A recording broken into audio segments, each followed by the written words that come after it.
This is Sleeping in Trees, the audiobook. Chapter 27, German Nymphs. My parents were dedicated yachting enthusiasts.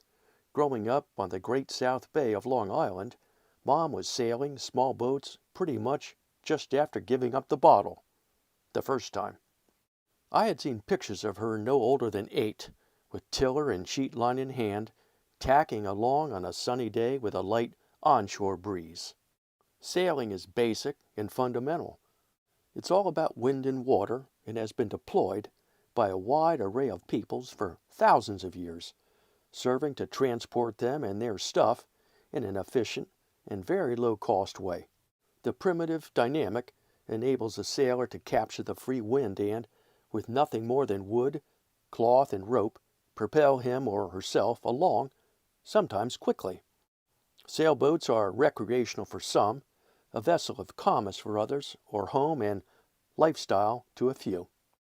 With sailing DNA well embedded, it was no surprise that my mother pushed my brothers and me into the world of competitive regattas. Forget recreation.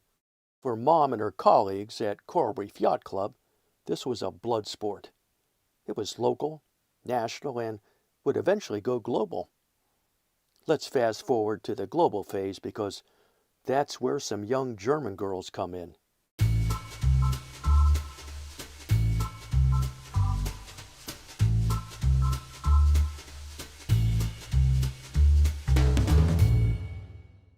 At some point, the Coral Reef adults decided that our watery playground was a bit too small and that venturing out into the larger bays of the world would be more challenging, broadening, and fun.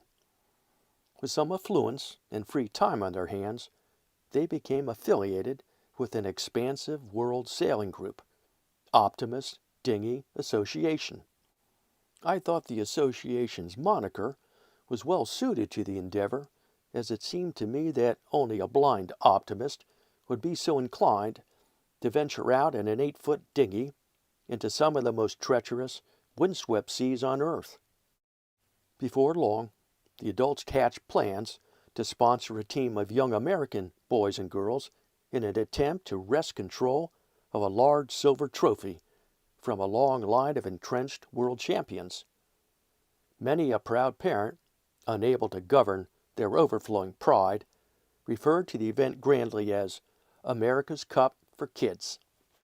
Over the years, a group of yachting families from our club traveled to regattas in France, England, Denmark, Finland, and other lands to compete against a long list of other countries' best young sailors in a bold attempt to bring home the gold.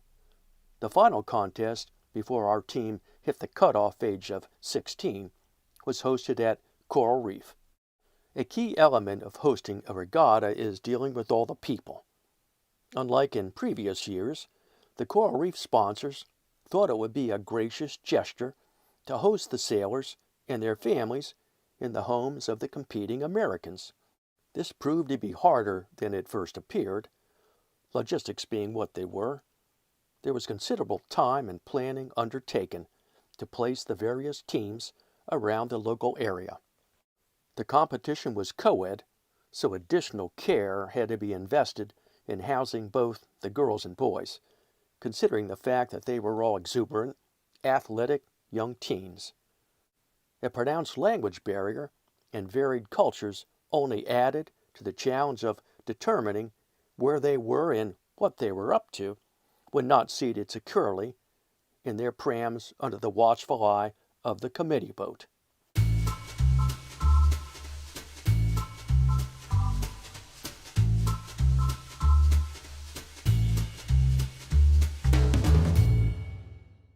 When I asked my mom or dad why certain individuals were hosted in various homes, I often got vague and, frankly, nonsensical responses.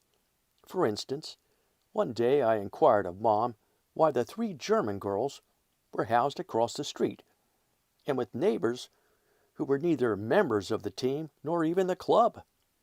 Why did the girls not stay with us? She replied that the neighbors had more room in their house, they were themselves German, so communication would be easier, and were also closer to the club for practice.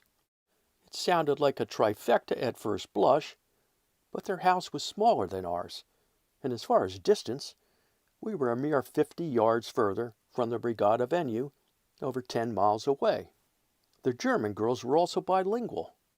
Of course, I eventually solved the grand mystery and understood why at least as much time planning the actual regatta was spent figuring out how to house and manage the rambunctious teens who competed in it. I had noticed in years past a pattern as the racing had gotten underway. The discussions amongst the participants and sponsors had always centered around the various teams, their experience, strategies, and equipment.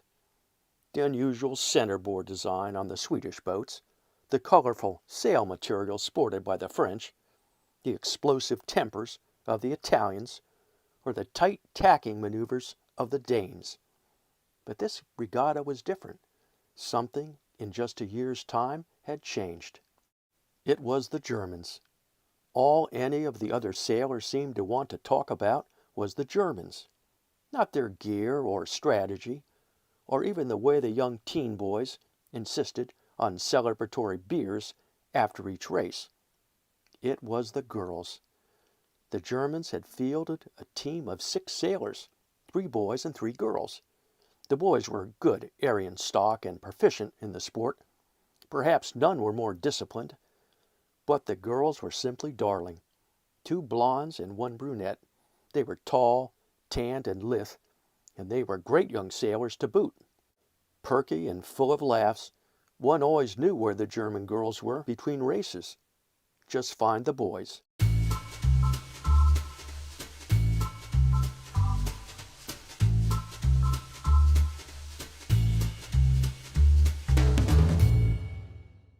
One night, midway through the regatta, I was playing with Dinkle and a bunch of plastic soldiers in my room when Lobster popped in and said that he had heard a lot of laughing and giggling from across the street. He concluded that Erica and the German girls might be having a night swim and we would be well advised to check it out. Plastic soldiers quickly abandoned. The 3 of us were off in a dash. We raced out through our dark garage and crept through Erica's front yard. We snuck quietly around through the back to the pool. It was a moonless night, and yes, there was definitely some pool activity underway. The good news was that Erica's pool, like many at the time, were screened in with lush tropical landscaping up against the perimeter. Crouched down under cover of bushes at night, it was the perfect venue for viewing any swimmers completely undetected. Lobster was right. His speculation was dead on. I was repeatedly amazed and quite impressed at the power and accuracy of his radar. Frolicking in the well-lit pool were the 3 German world-class sailors and their young American female host. They were all naked as jaybirds. There are many fantasies in an adolescent boy's life. Of the many concocted in their minds, what we saw before us that night could easily have topped the all-time top 10 list. Our reaction was hard to describe, but I will try. It was all at once an abrupt blast of shock, delight, unbridled enthusiasm, fear, and joy. There is simply no 12-year-old lad anywhere on the planet who could possibly invent a more entertaining